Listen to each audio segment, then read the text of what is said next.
Good morning. I am Surya. I am actually presenting on conventional superconductivity in magic angle graphing superlattices by Yuan Kao. This paper is from MIT and published in 2018.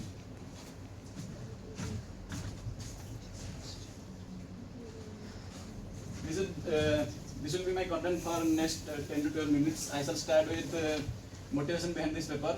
Then I will give a brief introduction to graphene, and we will discuss the measurement setup and what are the results and future directions after this paper. And after that, I will summarize my talk.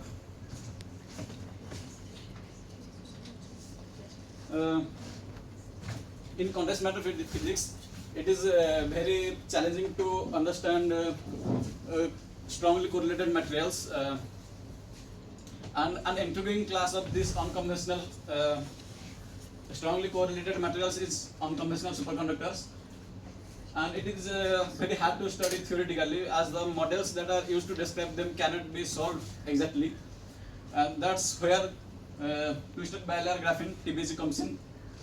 This is an ideal material. It is highly tunable to study strongly correlated phenomena. This is the graphene is two-dimensional carbon atoms arranged in a honeycomb lattice.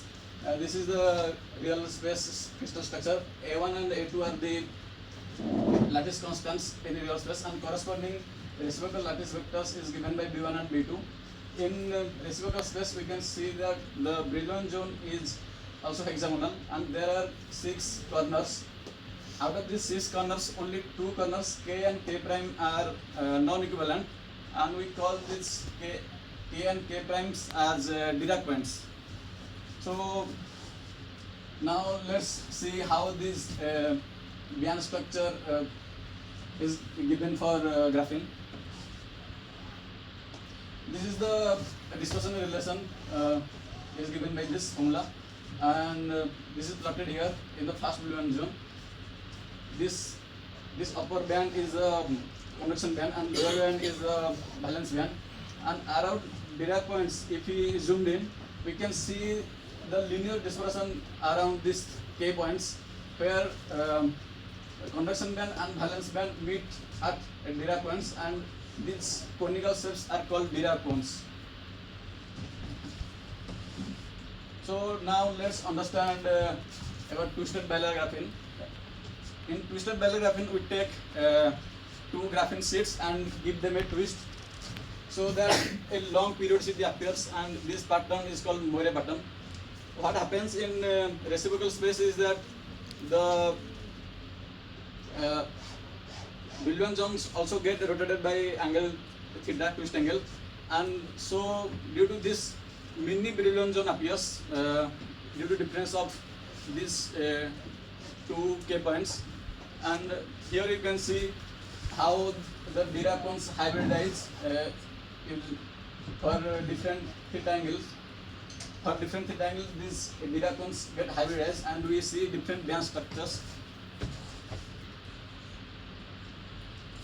As we keep decreasing this angle, there comes an angle at which these bands become flat, and this angle at which these bands get flat are called magic angles, and we can see here how the band evolves as we keep decreasing angle.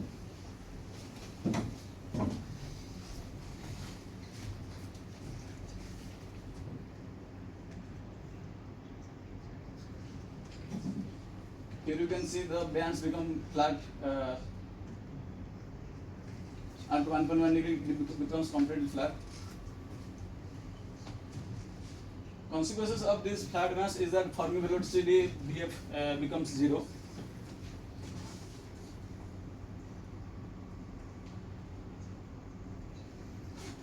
This is the Moire pattern we have seen, and this periodicity we call this as Moire wavelength, and this AS is the unit cell area of superlattice, and for small angle theta this AS is given by this formula. Due to 2 K points, there is called some Valley degeneracy, and so the number of electrons required to fill each degenerate Moire band is 4, and we define superlattice density Ns equal to 4 by As. Now let's move to our measurement setup. This is a typical 4 probe measurement setup, and here we stack our graphene structure. Graphene is capsulated between two HBN layers, the top HBN and bottom HBN, and the graphene is twisted in between them and is etched into hull bar and is put here. These are the contacts to measure, and we measure this resistance RHS, and this given by this formula. And to tune number density, we give gate voltage beneath the beneath the bottom HBN to tune number density. At number density, when it becomes half of superlattice density, we it is experimentally verified that we observe insulating states, and if we slightly dope away from these insulating states, we observe superconductivity. Now I will come to the results of these measurements. Here we have two devices. The first one we have twist angle of 1.16 degree, and the second one we have a twist angle of 1.05 degree. This is the plot for resistance, varying number density and temperature. Similarly for device 2. Here, as we keep cooling in the half cooling state, superconductivity appears in both the states, but for M1 it is very weakly superconducting. Meanwhile for device M2 it is highly superconducting if we go down in the mode region. And we observe two superconducting domes in both the cases.